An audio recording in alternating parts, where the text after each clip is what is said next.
நம்ம எல்லாருமே ஏதோ ஒரு கட்டத்துல சரி இந்த வேலையை நம்ம அப்புறமா பார்த்துக்கலாம், நாளைக்கு செஞ்சுக்கலாம் அப்படின்னு ஒரு வேலையை தள்ளி போட்டுட்டே இருப்போம். ஆனா யோசிச்சு பாருங்க, அந்த நாளைக்கு அப்படின்ற நாள் உண்மையாவே வந்திருக்காம். பல நேரங்கள்ல அந்த நாளைக்குங்கிறது என்னைக்குமே இல்லை அப்படின்றதுக்கு தான் அர்த்தம். இந்த தள்ளி போடுற பழக்கம் ஒரு சைலண்ட் கில்லர் மாதிரி. இது உங்களோட நேரத்தை மட்டும் திருடல, உங்களோட கனவுகள், உங்களோட நிம்மதி, உங்களோட தன்னம்பிக்கை இது எல்லாத்தையுமே மெதுவா அழிச்சுக்கிட்டு இருக்கு. இந்த வீடியோவை முழுசா பாருங்க. ஏன்னா இது ஒரு மோட்டிவேஷன் மட்டும் கிடையாது. இது உங்களை நீங்களே செதுக்கிக்க போற ஒரு 10 நிமிஷம் பயணம்னு வச்சுக்கோங்களேன். இன்னைக்கு நீங்க இந்த வீடியோவை பாக்குறீங்கன்னா அதுக்கு ஒரு காரணம் இருக்கு. உங்களோட வாழ்க்கைய அடுத்த கட்டத்துக்கு கொண்டு போக நீங்க தயாராகிட்டீங்கன்னு அர்த்தம். இந்த மாதிரி பயனுள்ள தகவல்களுக்கு நம்மளோட ஸ்ரீ பிரீஸ்பிரேயர் சேனலை சப்ஸ்கிரைப் பண்ணிக்கோங்க. கூடவே இருக்க பெல் ஐக்கானையும் கிளிக் பண்ணிக்கோங்க. நண்பர்களே, ஒரு வேலையை தள்ளி போடுறதுனால நமக்கு வர நஷ்டம் என்ன தெரியுமா? இதை ஒரு சின்ன கதை மூலமா நம்ம பார்க்கலாம். ஒரு ஊர்ல ஒரு திறமையான சிற்பி இருந்தாரு. அவருக்கு ஒரு பெரிய வாய்ப்பு கிடைச்சது. அந்த ஊர் ராஜா ஒரு மாசத்துக்குள்ள ஒரு அழகான சிலையை செஞ்சு கொடுத்தா உனக்கு ஒரு மூட்டை தங்க காசுகள் தருவேன் அப்படின்னு சொல்றாரு. முதல் வாரம் சிற்பி நினைச்சாராம், இன்னும் 30 நாள் இருக்கே, மெதுவா ஆரம்பிக்கலாம் அப்படின்னு தூங்கிட்டு இருக்காரு. அடுத்து 2வது வாரமும் சரி கல் வாங்க போகணும், நாளைக்கு போய்க்கலாமே அப்படின்னு சொல்லிட்டு நண்பர்களோட அரட்டை அடிச்சுக்கிட்டு 2வது வாரத்தையும் விட்டுட்டாரு. 3வது வாரமும் வந்துச்சு. திடீர்னு அவருக்கு உடம்பு சரியில்லாம போயிடுச்சு. படுத்த படுக்கையா ஆகிட்டாரு. கடைசி வாரம் இன்னும் 5 நாள் தான் இருக்கு. இப்போ சிற்பிக்கு பயம் வந்துடுச்சு. உடம்பு முடியாத நிலையிலையும் அவசரமா கல்லை தேடி செதுக்க ஆரம்பிச்சாரு. ஆனா பதட்டத்துல அந்த சிலையோட முகம் சரியா வரல. கை அந்த சிலைக்கு உடைஞ்சு போயிடுச்சு. கடைசியா என்ன நடந்துச்சு? ராஜா சிலையை பார்த்தாரு. இதுவா உன் திறமை அப்படின்னு கேட்டு அவமானப்படுத்தி அனுப்பிட்டாரு. அவருக்கு இந்த சிற்பிக்கு தங்க காசுகளும் கிடைக்கல. ஊர்ல அவருக்கு இருந்த நல்ல பேரும் கெட்டு போயிடுச்சு. ஸோ இது ஒரு சின்ன கதை தான். இந்த மாதிரி நம்ம தள்ளி போடுறதுனால வர நஷ்டம் இருக்கு இல்லையா, அது வெறும் பணம் மட்டும் கிடையாது. உங்களோட திறமை, உங்க திறமை மேல மற்றவங்க வச்சிருக்க நம்பிக்கை, உங்களுக்கே இருக்கிற நம்பிக்கையும் இதுல இருந்து போயிடும். மற்றவங்க உங்க மேல வச்சிருக்கிற நம்பிக்கையும் போயிடும். கடைசி நேரத்துல பாத்துக்கலாம் அப்படின்னு நினைச்சா குவாலிட்டியான அந்த ஒர்க்குக்கான குவாலிட்டி நமக்கு கிடைக்காது. பதட்டம் தான் மிஞ்சும். பதட்டத்துல என்ன பண்ணுவோம்? நமக்கு இருக்க எல்லா திறமையும் இருந்தாலும் கூட பதட்டத்துல கண்டிப்பா நம்ம அவ்வளோ ஒரு சாட்டிஸ்ஃபேக்ஷனான ஒரு ஒர்க்கு நம்மளால ஒரு பர்ஃபெக்ஷனான ஒர்க்கு கொடுக்கவே முடியாது. ஸோ அதனால நமக்கு நஷ்டம் தான் ஏற்படும். நண்பர்களே, முதல்ல நாம ஒரு விஷயம் புரிஞ்சுக்கணும். தள்ளி போடுறதுக்கும் சோம்பேறித்தனத்துக்கும் வித்தியாசம் இருக்கு. சோம்பேறித்தனம்னா எதுவுமே செய்யாம சும்மா இருக்கிறது.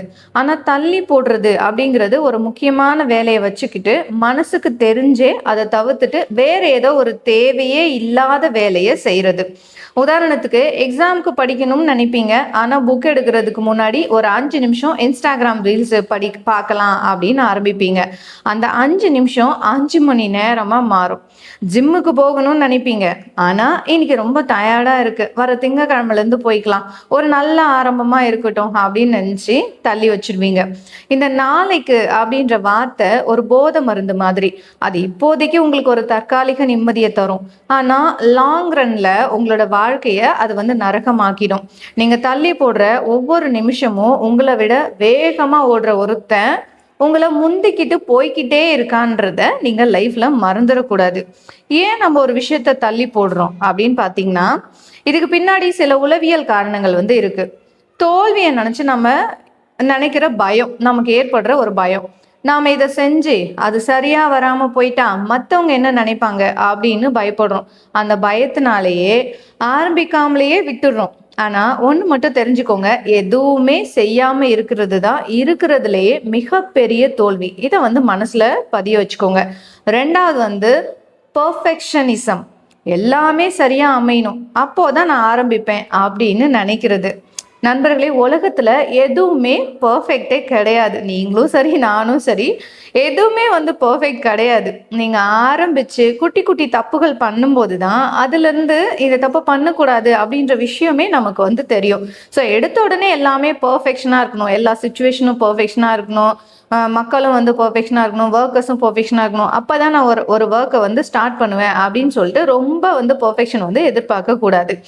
ஆரம்பிங்க. எந்த வேலையா இருந்தாலும் சின்ன சின்ன தவறுகள் வரும்போது நெக்ஸ்ட் டைம் அதை வந்து சரி பண்ணி அந்த வேலையை எப்படி கொண்டு போறது அப்படின்ற ஒரு உங்களுக்கு அது வந்து நாலேஜ் வந்து கிடைக்கும். ஸோ நீங்கள் எந்த ஒரு வேலையுமே ஆரம்பித்து தப்பு பண்ணி தான் ஒரு வேலையை கற்றுக்க முடியும். மூணாவதாக பார்த்தீங்கன்னா, நீங்கள் வந்து ரொம்ப ஈஸியாக ஒரு சந்தோஷத்தை வந்து தேடுறது, ஒரு மகிழ்ச்சியை வந்து தேடுறது. ஒரு முக்கியமான ப்ராஜெக்ட் செஞ்சு முடிக்கிறதுக்கு கஷ்டப்படணும். ஆனால் ஒரு வீடியோ கேம் விளையாடுறது ரொம்ப ஈஸி. நம்மளோட மூளை எப்போவுமே கஷ்டமான வேலையை விட்டுட்டு ஈஸியான வேலையை தான் வந்து தேடும். ஸோ இதனாலேயும் நம்ம வந்து ஒரு வேலையை தள்ளி போட்டுடுறோம். யோசிச்சு பாருங்க, நீங்கள் தள்ளி போடுறதால அந்த வேலை இல்லாமல் போயிடாது இல்லைங்களா? இப்போ ஒரு வேலையை தள்ளி போடுறீங்க, அதனால அந்த வேலையை வந்து செய்யவே வேண்டாம் அப்படின்னு ஆகிடுமா என்ன? கிடையாது. அது உங்க மனசுக்குள்ள ஒரு பாரமா ஏறிக்கிட்டே இருக்கும். அந்த பாரத்தோட நீங்க மற்ற வேலையை செஞ்சாலும் உங்களால நிம்மதியா இருக்க முடியாது. இப்போ உதாரணத்துக்கு உங்களுக்கு ஒரு ப்ராஜெக்ட் ஒர்க் இருக்குது, இருந்தாலும் வீட்டில் வந்து சொந்தக்காரங்களாம் வந்திருப்பாங்க, அவங்களோட சிரிச்சு பேசணும், அவுட்டிங் போகணும், இந்த மாதிரிலாம் இருக்கும். நீங்கள் இந்த எல்லாமே செஞ்சாலும் ஒரு சினிமா போகிறீங்க, அவுட்டிங் போகிறீங்க, எல்லா இடத்துலையுமே உங்களோட ப்ராஜெக்ட் வந்து உங்களோட மைண்டில் இருந்துகிட்டே இருக்கும். இந்த ப்ராஜெக்ட் வந்து முடிக்கணுமே. இந்த பயத்திலே நீங்கள் என்ன பண்ணுவீங்கன்னா, அந்த அந்த உங்களோட ரிலேட்டிவ்ஸ் கூட வந்து அந்த சந்தோஷத்தை முழுசாக வந்து அனுபவிக்க முடியாமல் அறக்குறையான ஒரு மனநிலையிலே இருப்பீங்க. அப்படியே அதையும் அறக்குறையா அனுபவிக்காம திரும்ப வீட்டுக்கு வந்துட்டு உங்களுக்கு டைமும் இல்லாமல் அரைக்குறையா இந்த ப்ராஜெக்டையும் முடிச்சு கடைசியில் கெட்ட பேர் தான் கிடைக்கும். ஸோ இதை வந்து நீங்கள் அவாய்ட் பண்ணிக்கோங்க. எப்பவுமே ஒன்று மட்டும் ஞாபகம் வச்சுக்கோங்க. இப்போ ஒரு 4 வேலை நீங்கள் செய்யணும்னு நினைக்கிறீங்க. இப்போ அவுட்டிங் போகணும், இல்லை வீடியோ கேம் விளையாடணும், இல்லை வந்து ஒரு சினிமாவுக்கு போகணும், அதே சமயம் ஒரு ப்ராஜெக்ட் இருக்குது நமக்கு, இல்லை நம்ம வீட்டுக்கு தேவையான க்ராசரி வாங்கணும். இதில் எது வந்து ரொம்ப இம்பார்ட்டண்ட்டான ஒர்க்கு அப்படின்றத பாருங்கள். இதை செஞ்சே முடிச்சாகணும் அப்படின்னு ஒரு ஒர்க் இருக்கும் இல்லையா, அதை முதல்ல செய்யுங்க. அதுக்கடுத்து ரெண்டாவது வேலை, அதுக்கப்புறம் பார்த்துக்கலான்ற வேலையை செகண்ட் டைம் வந்து செய்யுங்க. இந்த மாதிரி செய்யும்போது உங்களுக்கான வேலையும் முடிஞ்சிடும், அதுக்கான ரெகக்னிஷனும் கிடைக்கும், நீங்களும் வந்து பதட்டப்படாமல் இருக்கலாம். ஸோ வந்து நீங்கள் சில வேலைக்கு வந்து இம்பார்ட்டண்ட்டே கொடுக்க தேவையில்லை இல்லைங்களா? அதனால அதை நம்ம செய்யாமல் விட்டாலும் அது நமக்கு வந்து நஷ்டத்தை தரப்போகிறது கிடையாது. எது உங்களுக்கு நஷ்டத்தை தரும் நீங்கள் நினைக்கிறீங்களோ அந்த வேலையை, அதாவது இந்த வேலையை செய்யாமல் விட்டால் எது நஷ்டத்தை தரும்னு நினைக்கிறீங்களோ அதை வந்து ஃபஸ்ட்டு செஞ்சு முடிச்சிடுங்க. டென்ஷன் இல்லாமல் நீங்கள் இருக்கலாம். இப்போது நீங்கள் ஒரு நிமிஷம் கண்ணை மூடி யோசிச்சு பாருங்கள், கடந்த ஒரு வருஷத்துல அப்புறம் பண்ணலாம் அப்படின்னு தள்ளி போட்ட விஷயங்கள் என்னென்னலாம் இருக்குன்னு சொல்லிட்டு. ஒருவேளை நீங்க அன்னைக்கே அந்த வேலையை ஆரம்பிச்சிருந்தா இன்னைக்கு நீங்க எங்க இருந்திருப்பீங்க அப்படின்னு யோசிச்சு பாருங்க. எந்த ஒரு உயரத்துல இருந்திருப்பீங்க அப்படின்னு. உங்களோட பேங்க் பேலன்ஸ் எப்படி இருந்திருக்கும், உங்களோட உடல்நிலை எப்படி இருந்திருக்கும் அப்படின்னு. உங்களோட அந்த பழைய நண்பன் அன்னைக்கே ஆரம்பிச்சிருப்பாரு, இன்னைக்கு அவர் வந்து ஒரு முக்கியமான ஒரு நிலைமையில ஒரு முன்னேறி இருப்பாரு. ஆனா நீங்க இன்னும் அதே இடத்துல இருந்துட்டு இருக்கீங்க. அது ஏன் யோசிச்சிருக்கீங்களா? நேரம் தான் உலகத்திலே ரொம்ப விலை மதிக்க முடியாதது, ரொம்ப வந்து விலை உயர்ந்தது. இழந்த பணத்தை கூட நம்ம சம்பாதிச்சிடலாம், ஆனா இழந்த நேரத்தை 1,00,00,000 ரூபாய் கொடுத்தாலும் யாராலையுமே திருப்பி தர முடியாது. உங்களோட அப்பா அம்மா இவங்க எல்லாருக்கும் வந்து வயசாகிடுச்சு, அவங்க உங்களை ஒரு நல்ல நிலைமையில பார்க்கணும்னு ஆசைப்படுறாங்க. ஆனா நீங்க என்ன பண்ணிட்டு இருக்கீங்க? நாளைக்குன்னு தள்ளி போடுறது அவங்களோட ஆசையையும் தள்ளி போடுறதுக்கு தான் சமம். ஸோ வந்து நாளைக்குன்ற விஷயத்த நீங்க கொஞ்சம் அதை தள்ளி போட்டுட்டு இந்த வேலையை இன்னைக்கே முடிக்கணும் அப்படின்ற ஒரு முக்கியமான முடிவெடுங்க. இப்போ ஒரு வேலையை தள்ளி போடாம சரியான நேரத்துல செய்யறதால வர லாபம் என்ன அப்படின்றத ஒரு சின்ன ஸ்டோரியா நம்ம பார்க்கலாம். ஒரு ஆஃபீஸ்ல ரவி ஹரின்னு 2 பேர் வேலை செஞ்சாங்க. அவங்க மேனேஜரு ஒரு கஷ்டமான ப்ராஜெக்டை அவங்க 2 பேருக்குமே கொடுக்குறாரு. இதுக்கு வந்து ஒரு 15 நாள் வந்து டைமும் கொடுக்குறாரு. இதில் வந்து ரவின்றவர் என்ன பண்ணுறாரு, இன்னும் டைம் இருக்குல்ல, கடைசி 3 நாளில் கூட இது முடிச்சிடலாம், ரொம்ப ஈஸியான இது ஒர்க் தான் அப்படின்னு நினச்சி ஜாலியாக விட்டுடுறாரு. அதுவே ஹரி என்ன பண்ணுறாருன்னா, இல்லை இன்னைக்கு நம்ம இந்த வேலையை செஞ்சு முடிச்சிடலாம், அதுக்கப்புறம் கொஞ்சம் நம்ம ரெஸ்ட் எடுத்துக்கலாம் அப்படின்னு சொல்லிட்டு அன்னைக்கே அந்த வேலையை செய்ய ஆரம்பிச்சிடுறாரு. தினமும் 1 மணி நேரம் மட்டும் அந்த வேலையை செய்கிறாரு. 10வது நாளில் வேலையை முடிச்சிடுறாரு. இது வந்து கிளைமேக்ஸ் என்ன நடக்குதுன்னா, 11வது நாள் அந்த ஊரில் ஒரு பெரிய புயல் வந்துடுச்சு, கரண்ட்டு கட் ஆகிடுச்சு. இதனால ரவிக்கு வந்து பதட்டம் அதிகமாகிடுச்சு. லேப்டாப்ல சார்ஜ் இல்லை, நெட் இல்லை, அவரால் வேலையை முடிக்க முடியல. ஆனால் ஹரி என்ன பண்ணுறாருன்னா நிம்மதியாக இருந்துட்டாரு. கரண்ட் வந்ததும் ஹரி ப்ராஜெக்டை சப்மிட் பண்ணுறாரு. அவருக்கு ப்ரொமோஷனும் கிடைக்குது. ரவிக்கு மெமோ தான் கிடைச்சிது. இப்போ இதுலேருந்து என்னன்னா, நாம இப்போ ஒரு விஷயத்த வந்து தள்ளி போடுறோம். இன்னும் வந்து இதுக்கு ஒரு 30 நாள் இருக்கு, 15 நாள் இருக்குன்னு சொல்லிட்டு. இந்த கடைசி அந்த 15 நாளோ இல்ல 1 வீக் இருக்கும்போது என்ன ஆகும்? நம்ம நெனச்சு பார்க்காத மாரி ஏதாவது ஒரு சிச்சுவேஷன் வரலாம். இப்ப இந்த இயற்கை சீற்றங்கள் இதெல்லாம் நம்மளால அவாய்ட் பண்ண முடியுங்களா? இதெல்லாம் எப்போ வரும்னே நம்மளால சொல்ல முடியாது. இன்றைய நாள் வந்து நமக்கு நார்மலா இருக்குன்றதுக்காக, இதுக்கப்புறம் 10 நாள் கழிச்சும் அன்னைக்கு சிச்சுவேஷனும் இதே மாதிரி தான் இருக்கும் அப்படின்னு நம்ம தள்ளி போடுறது வந்து எவ்வளோ பெரிய முட்டாள்தனம். இயற்கையாவே சில விஷயங்கள் நடக்கும்போது நம்மளால வந்து தவிர்க்க முடியாது. அந்த சூழல்ல போய் நம்ம சிக்கிக்கிட்டு நம்ம கரெக்டான நேரத்துல செய்ய வேண்டிய வேலையும் நம்மளால செய்ய முடியாம போயிடும். ஸோ வந்து நாளைக்கு பார்த்துக்கலாம் அப்படின்னு நீங்க நினைக்கிற அந்த நாளைக்கு ஒருவேளை உங்களுக்கு உடம்பு முடியாம கூட போகலாம். வீட்ல விசேஷம் வரலாம். இல்ல இந்த மாதிரி இயற்கை சீற்றங்கள் ஏற்பட்டு கரண்ட் கூட கட் ஆகலாம். ஸோ சூழல் எப்பவும் நமக்கு சாதகமா இருக்காது. இதை வந்து மனசுல பதிய வச்சுக்கோங்க. அதனால ஒரு வேலையை இன்றே செய், அதை இப்போவே செய்யுன்னு மனசுல பதிய வச்சுக்கோங்க. இதை தான் நம்மளோட பெரியவங்களும் நமக்கு சொல்லியிருக்காங்க. சரி, இப்போ இந்த மாதிரி தள்ளி போடுற பழக்கத்துல இருந்து எப்படிதான் வெளியே வர்றது அப்படின்றத ஒரு 4 முக்கியமான வழிகள்ல நம்ம பார்க்கலாம். 1, 5 செகண்ட் ரூல். ஏதாவது ஒரு வேலை செய்யணும்னு தோணுச்சுன்னா உடனே 5, 4, 3, 2, 1 அப்படின்னு ரிவர்ஸ்ல எண்ணிட்டு உடனே அந்த வேலையில இறங்கிடுங்க. யோசிக்கவே விடாதீங்க. யோசிச்சா தானே நம்மளோட மூளை வந்து இன்னொரு வேலைக்கு போயிடும். ஆட்டோமேட்டிக்காக நம்மளோட மூளையும் தடுத்துடும். ஸோ வந்து 5 செகண்ட் தான் ரிவர்ஸ்ல எண்ணிட்டு உடனே அந்த வேலையை வந்து செய்ய ஆரம்பிச்சிடுங்க. 2வது 2 மினிட்ஸ் ரூலு. எந்த வேலையாவது 2 நிமிஷத்துல செஞ்சு முடிக்க முடியும்னா அதை அப்புறம் பண்ணலாம்னு நினைக்காம உடனே செஞ்சு முடிச்சிடுங்க. அடுத்ததா 3வது என்ன பார்த்தீங்கன்னா, பெரிய வேலையை சின்ன சின்ன வேலைகளாக வந்து கொஞ்சம் வந்து பார்ட்டிஷன் பண்ணுங்க. ஒரு பெரிய மலை போல இருக்கும் ஒரு சில வேலைங்கள்லாம். அதை வந்து ஒரே நாளில் வந்து நம்மளால முடிக்க முடியாது. ஆனால் ஒவ்வொரு நாளாக நம்ம அந்த வேலையை வந்து கொஞ்சம் கொஞ்சமாக முடிச்சுட்டே வந்தோம் அப்படின்னா கண்டிப்பாக வந்து அதை கம்ப்ளீட் பண்ணிடலாம். ஸோ உங்களோட கோல் வந்து பெருசாக இருக்கலாம். ஆனால் இன்னைக்கு நீங்கள் செய்ய வேண்டிய சின்ன ஸ்டெப் என்னவோ அதை மட்டும் எடுத்து வைங்க. இப்போ அடுத்தது 4வது, செல்ஃபோனை தள்ளி வச்சிடுங்க. உங்களோட வேலைக்கும் உங்களுக்கும் நடுவில் இருக்கிற மிகப்பெரிய எதிரி இந்த வந்து ஸ்மார்ட் ஃபோன் தான். ஸோ முக்கியமான வேலை செய்யும்போது ஃபோனை வேற ரூமில் வச்சிடுங்க. இல்லைன்னா டு நாட் டிஸ்டர்ப் அப்படின்ற மோடில் போட்டுட்டு உங்களோட வேலையை கம்ப்ளீட் பண்ணுங்க. உங்களை நீங்களே ஃபர்ஸ்ட் செதுக்கிக்கோங்க. வாழ்க்கைன்றது ஒரு தடவை தான். நீங்க இந்த உலகத்துல பிறந்ததுக்கு ஒரு காரணம் இருக்கும். சும்மா ரீல்ஸ் பார்த்துட்டோம், தூங்கிட்டோம், நாளைக்கு பார்த்துக்கலாம் அப்படின்னு சொல்லிட்டு போறதுக்கும் நீங்க பிறக்கல. உங்ககிட்ட ஒரு பெரிய நெருப்பு இருக்கு இல்லையா, அதை தள்ளி போடுற பழக்கம் அப்படின்ற பனி வந்து மூடிட்டு இருக்கும். அந்த பனியை விளக்குங்க. இன்னைக்கு நீங்க எடுக்க போற அந்த ஒரு சின்ன முடிவு தான் உங்க சந்ததியோட தலையெழுத்தையே மாத்த போகுது. ஸோ மற்றவங்க உங்களை கிண்டல் பண்ணலாம்.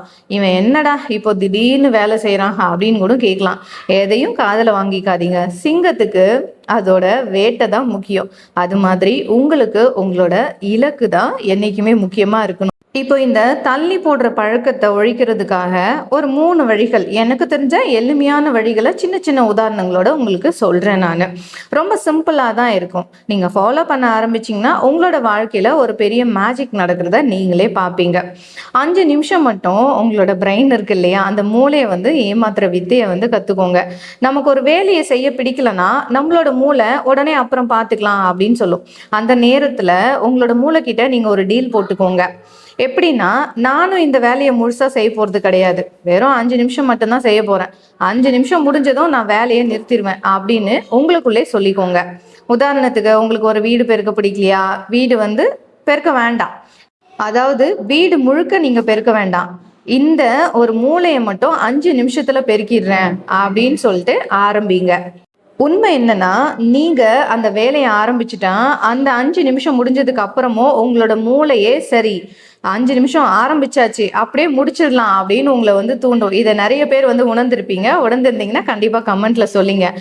ஆரம்பிக்கிறது தான் நமக்கு வந்து கொஞ்சம் ஸ்டார்டிங் ட்ரபிள். பட் நம்ம எந்த ஒரு வேலையும் ஆரம்பிச்சிட்டோம்னா அப்படியே நம்ம அதை வந்து முடிச்சிருவோம் எப்படி இருந்தாலும். ஸோ வந்து பாதி வந்து நமக்கு வெற்றி கிடைச்சிரும். 2வது பார்த்தீங்கன்னா, ஒரு தவளை சாப்பிட்ற முறை, கஷ்டமானதை மட்டும் முதல்ல வந்து படிங்க. நம்ம ஊர்ல ஒரு பழமொழி சொல்லுவாங்க, வருமுன் காப்போம்னு. அதே மாதிரி தான் இதுவும். ஒரு நாளைக்கு நீங்க செய்ய வேண்டிய வேலைகள்ல எது உங்களுக்கு ரொம்ப கஷ்டமோ, எது உங்களுக்கு பயத்தை தருதோ அந்த வேலையை காலையில எழுந்த உடனே முதல்ல செஞ்சு முடிச்சிருங்க. ஏன் தெரியுமா? கஷ்டமான வேலைய நீங்க தள்ளி வைக்க வைக்க, அது உங்க மனசுக்குள்ள ஒரு பெரிய பாரமா உட்காந்துக்கும். மத்த வேலைய செய்யும்போதும் அந்த பயம் உங்கள நிம்மதியா இருக்க விடாது. உதாரணத்துக்கு உங்களுக்கு ஒருத்தருக்கு கால் பண்ணி முக்கியமான விஷயம் பேசணும். ஆனா பயமா இருக்குன்னா, மத்த எல்லா வேலையும் விட்டுட்டு முதல்ல அந்த கால பண்ணிடுங்க. அந்த கஷ்டமான வேலை முடிஞ்சதுமே உங்களுக்கு ஒரு ரிலாக்சேஷன், ஒரு பெரிய ரிலீஃப் கிடைக்கும். அந்த தெம்புல மத்த எல்லா வேலையும் நீங்க வேகமா செஞ்சு முடிப்பீங்க. 3வதா பார்த்தீங்கன்னா, வெற்றிய கொண்டாடுங்க. உங்களுக்கு நீங்களே பரிசு கொடுத்துக்கோங்க. நம்ம எல்லாருமே சின்ன வயசுல ஒரு மார்க் அதிகமா எடுத்தா, அப்ப நம்மளோட அப்பா என்ன பண்ணுவார்? சாக்லேட் வாங்கி தருவார்ன்னு நம்ம ஆசையா படிப்போம் இல்லைங்களா? அதே டெக்னிக்க இப்போ உங்களுக்கு நீங்களே பண்ணிக்கோங்க. ஒரு வேலைய முடிக்காம உங்களுக்கு நீங்களே எந்த சந்தோஷத்தையும் கொடுக்காதீங்க. இப்ப இந்த வேலை முடிக்காம நான் ஃபோன் எடுக்க மாட்டேன், இல்ல எனக்கு புடிச்ச சாப்பாட சாப்பிட மாட்டேன் அப்படின்ற மாரி ஒரு டெசிஷன் எடுத்துக்கோங்க. இந்த வீடியோவ எடிட் பண்ணி முடிச்சாதான் நான் டீ குடிப்பேன். இந்த மாதிரி எல்லாம் இந்த சாப்டரை படிச்சு முடிச்சாதான் நான் ஒரு 10 நிமிஷத்துல ஃபோன் பார்ப்பேன் அப்படின்ற மாதிரிலாம் உங்களுக்கு நீங்களே சின்ன சின்ன கண்டிஷன்ஸ் போட்டுக்கோங்க. அந்த வேலையை முடிச்சதுக்கு அப்புறம் நீங்க அந்த டீயை குடிக்கும்போது வர திருப்தி இருக்கு இல்லையா, அது உங்களை அடுத்த நாளுக்கு சுறுசுறுப்பா வேலை செய்ய வைக்கும். இதை நான் நிறைய தடவை என்னோட வாழ்க்கையில முயற்சி பண்ணி வெற்றியும் எனக்கு கிடைச்சிருக்குது. இதை ட்ரை பண்ணி பாருங்க. இந்த வீடியோ பார்த்துட்டு இருக்கவங்க நிறைய பேர் இந்த மாதிரி ஒரு குட்டி குட்டியா ஒரு ரூல்ஸ் நமக்கு நாமளே போட்டு வச்சிருந்திருப்போம். இதை செய்யாம நான் இந்த கடைக்கு போக மாட்டேன், இல்லை சாப்பிட மாட்டேன். ஒரு பிடிச்ச பிரியாணி அம்மா செஞ்சுட்டு இருப்பாங்க, பட் இருந்தாலும் இந்த ஒர்க்கை முடிச்சுட்டு தான் நாங்கள் போவேன் அப்படின்ற மாதிரி. அந்த ஒர்க்கை முடிச்சுட்டு நம்ம அந்த பிரியாணி சாப்பிடும்போது இருக்கிற சந்தோஷம் இருக்கு இல்லையா, நிம்மதியா சாப்பிடலாம். இந்த மாதிரி சின்ன சின்ன டிப்ஸ் எல்லாம் ஃபாலோ பண்ணுங்க. இந்த நண்பர்களே, இந்த டிப்ஸ் எல்லாம் உங்களுக்கு கேட்கறதுக்கு சாதாரணமா இருக்கலாம். ஆனா உலகத்துல இருக்கிற பெரிய பெரிய வெற்றியாளர்கள் எல்லாருமே இதை தான் செய்யறாங்க. நீங்களும் ஃபாலோ பண்ண ஆரம்பிச்சீங்கன்னா நீங்களுமே அந்த வெற்றியாளர்கள் லிஸ்ட்ல கண்டிப்பா வருவீங்க. இவ்வளவு நேரம் நம்ம தள்ளி போடுற பழக்கத்தை பத்தி நிறைய பேசிட்டோம். ஆனா இப்போ நான் உங்ககிட்ட ஒரு முக்கியமான கேள்வி கேட்கணும். இன்னும் 5 வருஷம் கழிச்சு உங்களோட வாழ்க்கை எப்படி இருக்கணும் அப்படின்னு நீங்க ஆசைப்படுறீங்க? நீங்க தள்ளி போட்ட எல்லா கனவுகளும் நனவாகி ஒரு வெற்றியாளரா நீங்க நிக்கணுமா, இல்ல அன்னைக்கே அந்த வேலையை ஆரம்பிச்சிருக்கலாமே அப்படின்னு வருத்தப்பட்டுக்கிட்டு நிக்கணுமா? ஞாபகம் வச்சுக்கோங்க, வருத்தம், ரெக்ரெட் அப்படிங்கிறது உலகத்திலேயே மிகப்பெரிய வலி. அந்த வலி உங்களுக்கு வரக்கூடாதுன்னு நீங்க நினைக்கிறீங்க அப்படின்னா இப்ப வீடியோல சொல்லியிருக்க எல்லா விஷயத்திலையும் ஃபாலோ பண்ணிக்கோங்க. இந்த வீடியோவை இதோட முடிச்சுக்கலாம். ஆனா உங்களோட சோம்பேறித்தனத்துக்கு இன்னைக்கு தான் நீங்க முற்றுப்புள்ளி வைக்கணும். இப்போ இந்த வீடியோ முடிஞ்சதும் நீங்க பண்ண வேண்டிய 2 விஷயம் தான். உடனே ஒரு நோட்டு புத்தகத்தை எடுங்க. நீங்க ரொம்ப நாளா தள்ளி போட்டுக்கிட்டு இருக்க அந்த ஒரே ஒரு முக்கியமான வேலையை எழுதுங்க. அந்த வேலையை செய்ய இன்னைக்கு இப்பவே ஒரு 5 நிமிஷம் மட்டும் செலவு பண்ணுங்க. நாளைக்கு, அதாவது நாளைக்கு இல்லைங்க, இப்பவே ஒரு 5 நிமிஷம் மட்டும் அதுக்காக செலவு பண்ணுங்க. மீதியை நாளைக்கு கண்டினியூ பண்ணுங்க. உங்களோட வாழ்க்கைய யாரோ ஒருத்தர் மாத்துவாங்கன்னு காத்துட்டு இருக்காதீங்க. உங்களோட வாழ்க்கைக்கு நீங்க தான் ஹீரோ, நீங்க தான் டைரக்டர். பயம் இருந்தாலும் பரவாயில்ல, தயக்கம் இருந்தாலும் பரவாயில்ல, ஒரு சின்ன அடி எடுத்து வைங்க. ஒரு சின்ன அடி தான் உங்களை ஒரு மிகப்பெரிய உயரத்துக்கு கொண்டு போக போகுது. நண்பர்களே, காலம் யாருக்காகவும் காத்திருக்காது. ஆனா நீங்க காலத்துக்காக காத்திருக்காம ஓட ஆரம்பிச்சா இந்த உலகமே உங்களை திரும்பி பார்க்கும். இந்த வீடியோ உங்களுக்கு ஒரு சின்ன மாற்றத்தையாவது கொடுத்திருக்கும்னு நான் நம்புறேன். அப்படி இருந்தா மறக்காம ஐ வில் ஸ்டார்ட் டுடே அப்படின்னு கமெண்ட்ல போட்டுருங்க. உங்களோட கமெண்ட்டை நானும் அவளோட பார்ப்பேன். உங்களோட நண்பர்களுக்கு இந்த வீடியோவை ஷேர் பண்ணுங்க. அவங்களோட வாழ்க்கையிலையும் ஒரு ஒளிய ஏத்துங்க. இன்னும் இது போன்ற பவர்ஃபுல்லான வீடியோக்களுக்கு நம்மளோட ஷி பிரீத்ஸ் கிரேட் சேனலை சப்ஸ்கிரைப் பண்ணிக்கோங்க. உங்களோட வாழ்க்கை ரொம்பவே அழகானது, அது உங்களோடது. அதை அழகா செதுக்குங்க. நன்றி, வணக்கம்.